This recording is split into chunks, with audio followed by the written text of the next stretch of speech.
Hello everyone and welcome to my Saturday showcase.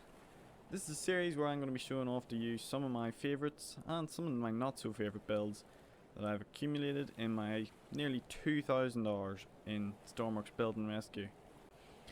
Now, lined up beside me are some of them builds. This is just a small collection and I can only apologise for the frame rates, but yeah, they get pretty big. These builds range from the nice to the not so nice, to the nicer, and to the, well, kinda standard. Now obviously having this many ships spawned in at once is no easy task for any computer, but my computer of all is struggling severely, so I can only apologise for some of the frame rates you'll see over the next coming videos. But yeah, this is a short kind of summary of some of my better builds. You probably won't see them all lined up like this again because, well, I fear for my CPU if I did. This one's slightly too long to fit in frame, so just show off the rest of that.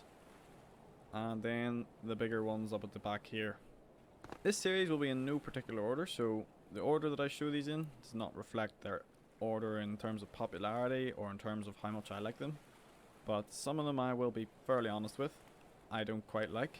After building a bit more experience up and building more ships, I've definitely acquired a different taste, so can be sure to see some pretty honest and harsh reviews of some of them. So, no point just talking, let's get started. We start off this series with Tubby, my most recent build, and in fact, as I record this has literally just been uploaded about an hour ago. So this is bang up to date in terms of my building kind of style and skill, you could say. She is a 10-meter long multi-use tug with an amply equipped deck for towing operations, firefighting and rescue. She is equipped with all the lights that she would need to be fully certified. With a well equipped and well labelled wheelhouse, she has everything she needs to be easily operated and can handle anything that's thrown at her. She also has sleeping accommodation for two, as well as a small galley and a range of equipment to make her suitable for Arctic climates, diving and firefighting. So let's look at her in the real world and get a quick tour. Climbing on board from the ladder on the starboard or port side, you come onto the deck where you'll find a large winch so she can pull boats in. We have a large towing bollard so she can hook up a boat and tow it behind her. Also have our towing light as well as extra connectors so that you can connect to a wide variety of boats, as well as our fuel tanks and fuel filling. We then come over here to the engine access, which is fairly simple to get into, and you can get in here. She is sinking. That's not, oh god. Okay, let's just close that for now.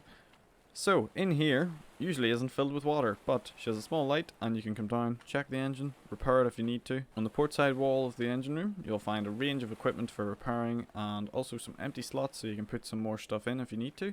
Walking to the bow, we find a fluid cannon, which is capable of firing water pumped up through the boat onto fires on rigs, on ships, and on anything else that can catch fire, really.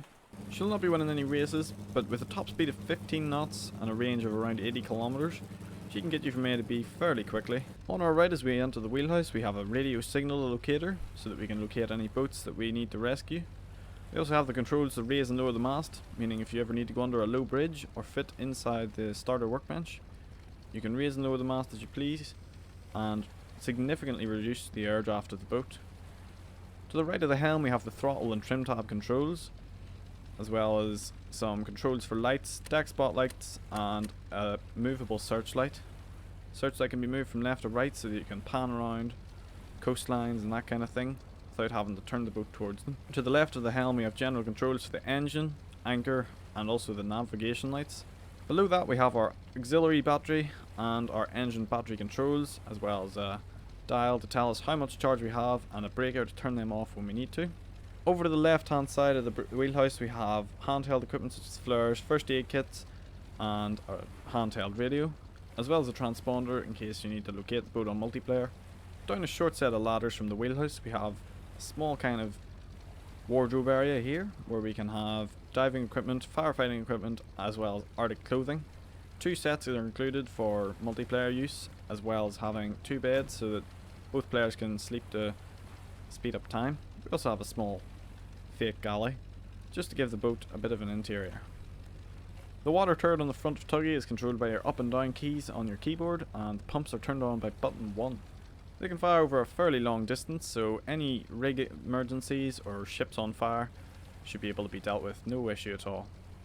So that concludes episode 1 of Saturday's Showcase, and that concludes Tuggy. Tuggy, as I said, is my most recent workshop build, so if you follow me on Steam, please give it a check out, that would be very appreciated. And until next week, thanks for watching. Bye bye.